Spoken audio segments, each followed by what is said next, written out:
Which color do you like the most? Or what color do you like the most? We have two sentences here, and many learners out there tend to get confused when it comes to choose from which and what. But today in this video, I'm going to make it very clear for you. After this video, you will not have to watch the other video to get this doubt clarified. जब भी हमें कभी use करना होता है which, then which is always use for the small number of possibilities, perhaps 2, 3, 4 और 5. What is used in general.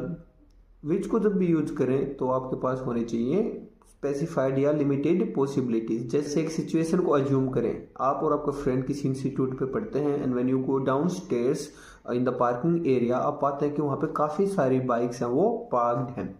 Then which should be your question to your friend? Which bike is yours or what bike is yours? Of course it should be what bike is yours, क्योंकि जो अब आपके पास possibilities हो गई हैं, choices हो गई हैं, दैट इज अननोन, वो काफी ज्यादा लेवल पे, काफी लार्ज स्केल पे हो गई हैं. Then use what bike is yours.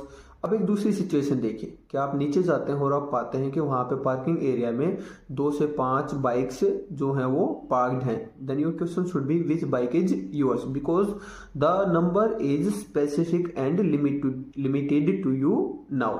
तो ध्यान रखें, जब भी आपके पास ऑप्शंस हैं, जब भी आप एक छोटे स्केल के ऊपर डिसाइड कर सकते हैं, देन ऑलवेज यूज विच. अगर एक लार्ज स्केल पे आपसे क्वेश्चन पूछा जा रहा है, देन ऑलवेज यूज what. तो अगर आप किसी से पूछ रहे हो which train did you catch, then you will also have to provide him with the options 9:50 or 10:30.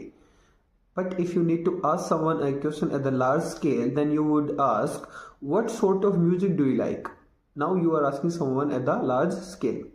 I hope now I was able to make the difference clear for you all. If I did so, I have then left some questions on the screen for you all to attempt. Choose from what and which to fill in the blanks. I'll see you in the another video. Stay tuned till then.